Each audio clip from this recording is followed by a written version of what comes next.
Oui, fiston. Quand je serai grand, je vais devenir un astronaute. La jeunesse, c'est beau d'être ambitieux, je suis fier de toi.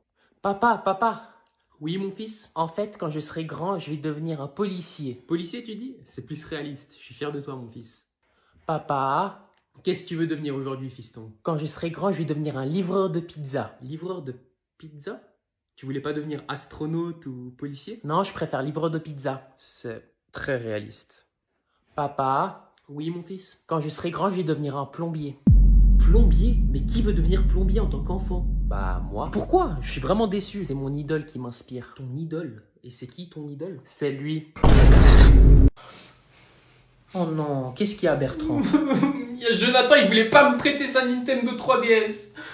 C'est plus mon ami, je m'en fiche, je lui ai coupé la Mais peine. non, c'est plus ton copain. Voilà. Eh vas-y, Flavie, il rend fou, wesh. Il voulait pas me laisser tirer sur sa peuf, ce bandeur de gadgets. Tirer sur une... Mais ça va pas la tête, t'as 8 ans. Je lui ai demandé une tarte, il voulait pas me laisser. Mais j'en ai rien à faire. À ton âge, je chantais avec mes copines à la récré. Tu peux pas faire la même? Vas-y, je vais me lancer dans le rap, comme ça je vais le clasher. Eh.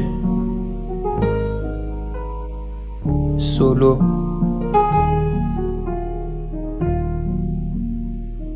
Rejeté.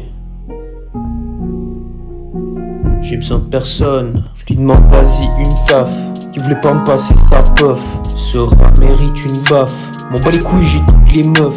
Je vais pas me laisser faire, maintenant c'est la guerre. Je vais te mettre la misère jusqu'en enfer. Je suis dur comme le fer, je vais faire sa grand-mère. Et tu viendras pas pleurer après. Fallait me laisser tirer une taf, frérot. Donc je me répète, si vous n'avez pas compris une partie du cours, n'hésitez pas à me demander. N'hésitez pas à me poser des questions. Je ne vais pas vous mordre, je suis pas là pour vous couler, mais pour vous aider, d'accord? Madame, j'ai pas bien compris l'exercice 1 du chapitre. Vous pouvez me le réexpliquer, s'il vous plaît? Non, alors franchement, Mathéo, tu mérites même pas que je te réponde. Ça fait un mois qu'on travaille sur ce chapitre et tu me poses une question sur le premier exercice. T'as donc rien écouté pendant un mois. Ça fait un mois que tu bavardes, donc maintenant tu assumes et tu te débrouilles. Mais vous aviez dit que... Je m'en fiche de ce que j'ai dit au début de l'année. C'est un manque de respect et du foutage de gueule total. Donc maintenant, soit tu te tais, soit tu sors de ma classe.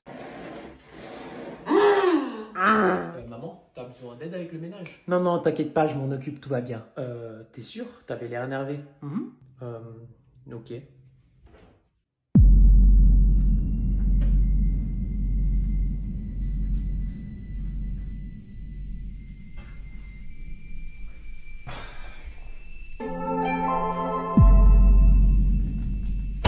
C'est scandaleux, il n'y en a pas un pour m'aider dans cette... Mais j'arrive pas à y croire, je passe ma journée à faire le ménage et toi tu te prélasses dans ta chaise à jouer à ton stupide jeu. Mais je t'ai littéralement demandé si t'avais besoin d'aide. Mensonge! C'est la charité qui se fout de l'hôpital ici.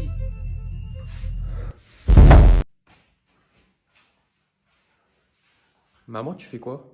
Je fais le ménage, j'ai l'air de faire quoi d'autre? Mais il y a la nouvelle femme de ménage que t'as engagée qui va venir demain. Oui, et donc je fais le ménage. Alors qu'il y a la femme de ménage qui vient demain. Oui, mais pourquoi? Pour faire une bonne première impression.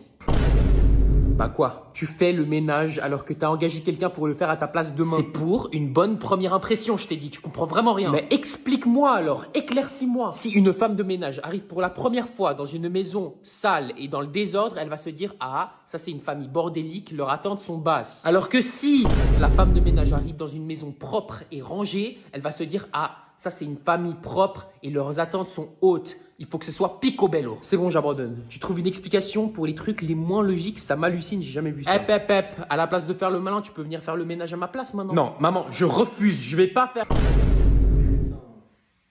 Ah, Mathéo, tu sais vraiment comment t'y prendre avec les femmes. T'es un artiste.